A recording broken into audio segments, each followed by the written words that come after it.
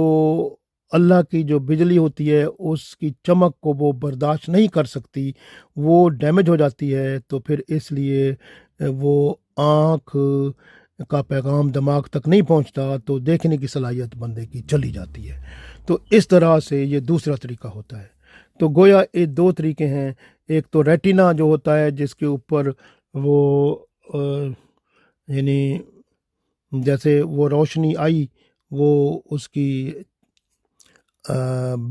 اللہ کی جو بجلی ہوتی ہے چمکنے والی اس کی، تو وہ ریٹینا جو ہے برداشت نہ کر سکا، تو وہ ڈیمیج ہو گیا، تو اس طرح بندہ اندھا ہو جاتا ہے۔ دوسرا وہ جو نرو جو ہے نیورولوجیکل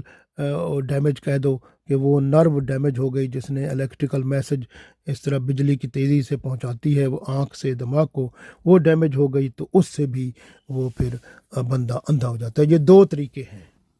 تو یہ اس کی اللہ تعالیٰ نے بتایا یکاد و ثنا برق ہی یذہب بالابصار، تو قریب ہے چمک اس کی بجلی کی لے جائے آنکھوں کی بینائی کو، تو یہ آنکھوں کی بینائی کو لے جاتی ہے۔ اور یہاں پر میں آپ کو ایک اور بات بتاؤں، اگر آپ سورہ فاطر پڑھیں نا، اس کی آیت نمبر 9 پڑھیں، تو اس میں بھی اللہ تعالیٰ نے اس بات کو مزید وضاحت کے ساتھ بیان فرمایا ہے۔ جو ہم کہتے ہیں نا اولوں، وہ جو اوپر اٹھا لیتی ہے، اور پانی کے قطرے جو ہے یہ بخارات، اور پھر ہوائیں ان کو اٹھا کر اوپر لے جاتی ہیں، تو یہ اس کا ذکر سورہ فاطر کی آیت نمبر 9 بھی موجود ہے، جس کا مطلب میں بتا دیتا ہوں کہ اللہ ہواؤں کو بھیجتا ہے جو بادل یعنی بخارات کو اٹھاتی ہیں، پھر اسے ویران شہر کی طرف ہم لے جاتے ہیں۔ تو یہ اللہ کی شان ہے کہ اربوں ٹن پانی بادلوں کے ذریعے اللہ دور دراز علاقوں میں پہنچا دیتا ہے۔ ماشاءاللہ، دیکھیں کتنی بڑی بات ہے۔ تو یہ اس لیے جو ہے نا، جب بخارات اوپر اٹھتے ہیں، ہوائیں انہیں دور لے جاتی ہیں، جو بخارات بہت اونچے سرد فضا میں پہنچ جاتے ہیں تو وہ برف بن جاتے ہیں یا اولے بن جاتے ہیں، تو اتنے زیادہ ہوتے ہیں کہ پہاڑ کے پہاڑ لگتے ہیں۔ پھر ان پہاڑوں سے، جو ان اولوں کے پہاڑوں سے اللہ تعالیٰ پھر تہہ بہ تہہ جو ہے نا وہ بادل، وہاں سے حکم ہوتا ہے، وہ چل پڑتے ہیں تہہ بہ تہہ ہوا کی رفتار سے، پھر اللہ ان کو اکٹھا کر دیتے ہیں، اکٹھا کر کے پھر جو ہے وہ جہاں اللہ چاہتا ہے تو وہاں برسا دیتا ہے۔ تو یہ صورتحال ہوتی ہے۔ تو اس طرح سے تو یہ اللہ تعالیٰ کی رحمت ہے۔ کبھی کبھی بادلوں کو یا اولوں کی شکل میں جو برستے ہیں تو وہ اللہ تعالیٰ کی ناراضگی بھی ہوتی ہے۔